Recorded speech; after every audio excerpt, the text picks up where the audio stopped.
Moby-Dick, or the Whale by Herman Melville. Chapter 36, The Quarter Deck. Enter Ahab, then all. It was not a great while after the affair of the pipe that one morning, shortly after breakfast, Ahab, as was his wont, ascended the cabin gangway to the deck. There most sea captains usually walk at that hour, as country gentlemen, after the same meal, take a few turns in the garden. Soon his steady ivory stride was heard, as to and fro he paced his old rounds upon planks so familiar to his tread that they were all overdented like geological stones with the peculiar mark of his walk. Did you fixedly gaze too upon that ribbed and dented brow, there also you would see still stranger footprints, the footprints of his one unsleeping, ever-pacing thought. But on the occasion in question, those dents looked deeper, even as his nervous step that morning left a deeper mark. And so full of his thought was Ahab that at every uniform turn that he made, now at the mainmast and now at the binnacle, you could almost see that thought turn in him as he turned, and pace in him as he paced, so completely possessing him indeed that it all but seemed the inward mold of every outer movement. "Do you mark him, Flask?" whispered Stubb. "The chick that's in him pecks the shell. 'Twill soon be out." The hours wore on. Ahab, now shut up within his cabin, anon pacing the deck with the same intense bigotry of purpose in his aspect. It drew near the close of day, and suddenly he came to a halt by the bulwarks, and inserting his bone leg into the auger hole there, and with one hand grasping a shroud, he ordered Starbuck to send everybody aft. "Sir," said the mate, astonished at an order seldom or never given on shipboard except in some extraordinary case. "Send everybody aft," repeated Ahab. "Mastheads there. Come down." When the ship's entire company were assembled and with curious and not wholly unapprehensive faces were eyeing him, for he looked not unlike the weather horizon when a storm is coming up, Ahab, after rapidly glancing over the bulwarks and then darting his eyes among the crew, started from his standpoint, and as though not a soul were nigh him, resumed his heavy turns upon the deck. With bent head and half-slouched hat, he continued to pace, unmindful of the wandering whispering among the men, till Stubb cautiously whispered to Flask that Ahab must have summoned them there for the purpose of witnessing a pedestrian feat. But this did not last long. Vehemently pausing, he cried, "What do you do when you see a whale, men?" "Sing out for him," was the impulsive rejoinder from a score of clubbed voices. "Good," cried Ahab, with a wild approval in his tones, observing the hearty animation into which his unexpected question had so magnetically thrown them. "And what do you do next, men?" "Lower away and after him." "And what tune is it you pull to, men?" "A dead whale or a stove boat?" More and more strangely and fiercely glad and approving grew the countenance of the old man at every shout, while the mariners began to gaze curiously at each other, as if marveling how it was that they themselves became so excited at such seemingly purposeless questions. But they were all eagerness again, as Ahab, now half revolving in his pivot hole, with one hand reaching high up a shroud and tightly, almost convulsively grasping it, addressed them thus: "All ye mastheaders have before now heard me give orders about a white whale. Look ya, do you see this Spanish ounce of gold?" Holding up a broad, bright coin to the sun. "It is a $16 piece, men. Do you see it? Mr. Starbuck, hand me yon top maul." But while the mate was getting the hammer, Ahab, without speaking, was slowly rubbing the gold piece against the skirts of his jacket as if to heighten its luster, and without using any words was meanwhile lowly humming to himself, producing a sound so strangely muffled and inarticulate that it seemed the mechanical humming of the wheels of his vitality in him. Receiving the top maul from Starbuck, he advanced towards the mainmast with the hammer uplifted in one hand, exhibiting the gold with the other, and with a high raised voice exclaiming, "Whosoever of you raises me a white-headed whale with a wrinkled brow and a crooked jaw, whosoever of you raises me that white-headed whale with 3 holes punctured in his starboard fluke, look ya, whosoever of you raises me that same white whale, he shall have this gold ounce, my boys." "Huzzah! Huzzah!" cried the seamen as with swinging tarpaulins they hailed the act of nailing the gold to the mast. "It's a white whale, I say," resumed Ahab as he threw down the top maul. "A white whale. Skin your eyes for him, men. Look sharp for white water. If you see but a bubble, sing out." All this while, Tashtigo, Dagu, and Queequeg had looked on with even more intense interest and surprise than the rest, and at the mention of the wrinkled brow and crooked jaw, they had started as if each was separately touched by some specific recollection. "Captain Ahab," said Tashtigo, "that white whale must be the same that some call Moby-Dick." "Moby-Dick!" shouted Ahab. "Do you know the white whale then, Tash?" "Does he fantail a little curious, sir, before he goes down?" said the gay-header deliberately. "And has he a curious spout, too?" said Dagu. "Very bushy, even for a Parmaceti, and mighty quick, Captain Ahab." "And he have 1, 2, 3, good many iron in him hide too, Captain," cried Queequeg disjointedly. "Oh, twisky tea be twisk like him, faltering hard for a word and screwing his hand round and round as though uncorking a bottle. "Like him. "Corkscrew!" cried Ahab. "Aye, Queequeg, the harpoons lie all twisted and wrenched in him. Aye, Dagu, his spout is a big one like a whole shock of wheat and white as a pile of our Nantucket wool after the great annual sheep shearing. Aye, Tashtigo, and he fantails like a split jib in a squall. Death and devil's men, it is Moby-Dick you have seen, Moby-Dick, Moby-Dick."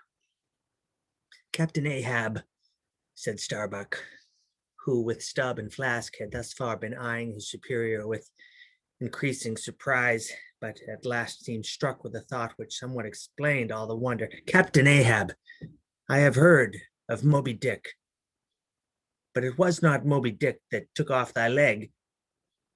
"Who told thee that?" cried Ahab, and then pausing. "Aye, Starbuck, aye. My hearties all around, it was Moby-Dick that dismasted me, Moby-Dick that brought me to this dead stump I stand on now. Aye, he shouted with a terrific, loud animal sob like that of a heart-stricken moose. Aye, it was that accursed white whale that raised me, made a poor pegging lubber of me forever and a day. And then tossing both arms with measureless imprecations, he shouted out, "Aye, and I'll chase him round and round the Good Hope and round the Horn and round the Norway Maelstrom and round Perdition's Flames before I give him up. And this is what ye have shipped for, men, to chase that white whale on both sides of land and over all sides of earth till he spouts black blood and rolls fin out. What say ye, men? Will ye splice hands on it now? I think you do look brave." Aye, shouted the harpooneers and seamen, running closer to the excited old man. "A sharp eye for the white whale, a sharp lance for Moby-Dick. God bless ya," he shouted to half sob and half shout. "God bless ya, men. Steward, go draw the great measure of grog. But what's this long face about, Mr. Starbuck? Wilt thou not chase the white whale? Art not game for Moby-Dick? I am game for his crooked jaw, and for the jaws of death too, Captain Ahab, if it fairly comes in the way of the business we follow. But I came here to hunt whales, not my commander's vengeance. How many barrels will thy vengeance yield thee, even if thou gettest it, Captain Ahab? Will it not fetch thee much in our Nantucket market? Nantucket market! Hoot! But come closer, Starbuck. Thou requirest a little lower layer. If money's to be the measure, man, and the accountants have computed their great counting house, the globe, by girdling it with guineas, 1 to every 3 parts of an inch, then let me tell thee that my vengeance will fetch a great premium here. He smites his chest, whispered Stubb. What's that for? Methinks it rings most vast, but hollow. Vengeance on a dumb brute, cried Starbuck, that simply smote thee from blindest instinct? Madness! To be enraged with a dumb thing, Captain Ahab, seems blasphemous. Hark ye yet again, the little lower layer. All visible objects, man, are but as pasteboard masks. But in each event, in the living act, the undoubted deed there, some unknown but still reasoning thing puts forth the moldings of its features from behind the unreasoning mask. If man will strike, strike through the mask. How can the prisoner reach outside except by thrusting through the wall? To me, the white whale is that wall, shoved near to me. Sometimes I think there's naught beyond, but 'tis enough. He tasks me, he heaps me.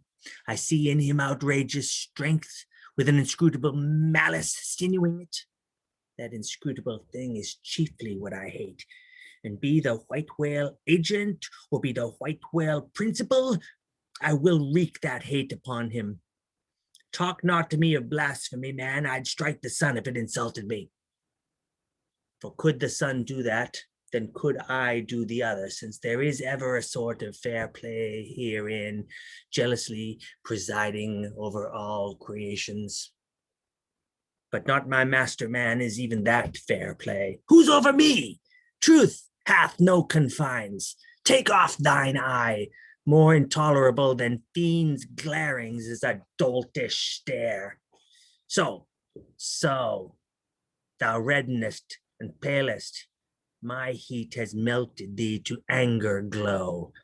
But look ye, Starbuck, what is said in heat, that thing unsays itself. There are men from whom warm words are small indignity. I meant not to incense thee. Let it go. Look, see yonder Turkish cheeks of spotted tawn, living, breathing pictures painted by the sun. The pagan leopards, the unrecking and unworshipping things that live and seek and give no reasons for the torrid life they feel. The crew, man, the crew. Are they not one and all with Ahab in this matter of the whale? See Stubb, he laughs. See yonder Chilean, he snorts to think of it. Stand up amid the general hurricane, thy one-tossed sapling cannot, Starbuck. And what is it? Reckon it. 'Tis but to help strike a fin. No wondrous feat for Starbuck. What it is more. From this one poor hunt, then, the best lance out of all Nantucket, surely he will not hang back when every foremast hand has clutched a whetstone. Ah, constrainings seize thee. I see. The billow lifts thee. Speak, but speak. Aye, thy silence then, that voices thee. Aside. Something shot from my dilated nostrils. He has inhaled it in his lungs. Starbuck now is mine. Cannot oppose me now without rebellion. God keep me, keep us all, murmured Starbuck lowly. But in his joy at the enchanted, tacit acquiescence of the mate, Ahab did not hear his foreboding invocation, nor yet the low laugh from the hold, nor yet the presaging vibrations of the winds in the cordage, nor yet the hollow flap of the sails against the masts, as for a moment their hearts sank in. For again, Starbuck's downcast eyes lighted up with the stubbornness of life. The subterranean laugh died away. The winds blew on. The sails filled out. The ship heaved and rolled as before. Aye, ye admonitions and warnings, why stay ye not when ye come? But rather are ye predictions than warnings, ye shadows. Yet not so much predictions from without as verifications of the foregoing things within. For with little external to constrain us, the innermost necessities in our being, these still drive us on. The measure! The measure! Cried Ahab. Receiving the brimming pewter and turning to the harpooneers, he ordered them to produce their weapons. Then ranging them before him near the capstan with their harpoons in their hands, while his three mates stood at his side with their lances, and the rest of the ship's company formed a circle round the group, he stood for an instant searchingly eyeing every man of his crew. But those wild eyes met his, as the bloodshot eyes of the prairie wolves meet the eye of their leader ere he rushes on at their head in the trail of the bison. But alas, only to fall into the hidden snare of the Indian. Drink and pass, he cried, handing the heavy charged flagon to the nearest seaman. The crew alone now drink. Round with it, round. Short draughts, long swallows, men. 'Tis hot as Satan's hoof. So it goes round excellently. It spiralizes in you, forks out at the serpent snapping eye. Well done, almost drained. That way it went, this way it comes. Hand it to me. Here's a hollow. Men, you seem the years, so brimming life is gulped and gone. Steward, refill. Attend now, my braves. I have mustered ye all round this capstan, and ye mates, flank me with your lances, and ye harpooneers, stand there with your irons, and ye stout mariners, ring me in, that I may in some sort revive a noble custom of my fishermen fathers before me. O men, you will yet see that, boy, come back. Bad pennies come not sooner. Hand it to me. Why now this pewter had run brimming again, were it not Saint Vitus imp. Away, thou ague. Advance, ye mates. Cross your lances full before me. Well done. Let me touch the axis. And so saying, with extended arm, he grasped the three level radiating lances at their crossed center, and while so doing, suddenly and nervously twitched them, meanwhile glancing intently from Starbuck to Stubb, from Stubb to Flask.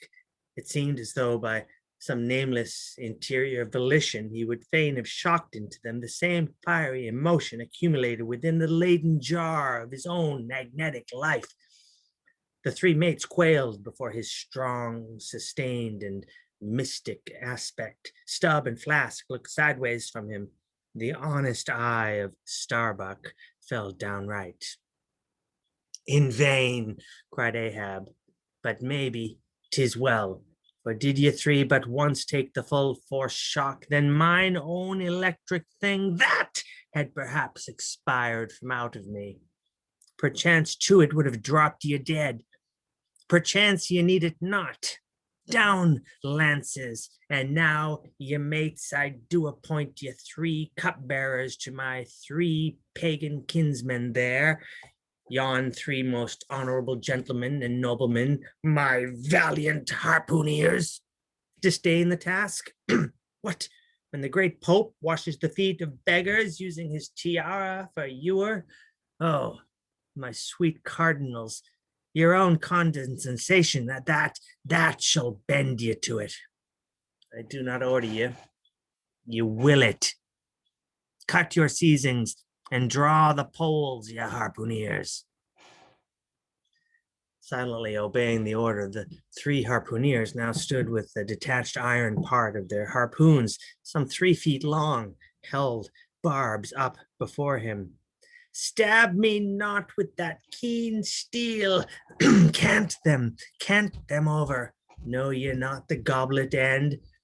Turn up the socket. So now, ye cupbearers, advance. The irons, take them. Hold them while I fill. Forthwith, slowly going from one officer to the other, he brimmed the harpoon sockets with the fiery waters from the pewter. Now, 3 to 3 ye stand. Commend the murderous chalices. Bestow them, ye who are now made parties to this indissoluble league. Ah, Starbuck, but the deed is done. Yon ratifying sun now waits to sit upon it. Drink, ye harpooneers, drink, and swear, ye men that man the deathful whaleboat's bow. Death to Moby-Dick! God hunt us all if we do not hunt Moby-Dick to his death. The long, barbed steel goblets were lifted into cries and maledictions against the white whale. The spirits were simultaneously quaffed down with a hiss. Starbuck paled and turned and shivered once more, and finally the replenished pewter went the rounds among the frantic crew when, waving his free hand to them, they all dispersed, and Ahab retired within his cabin.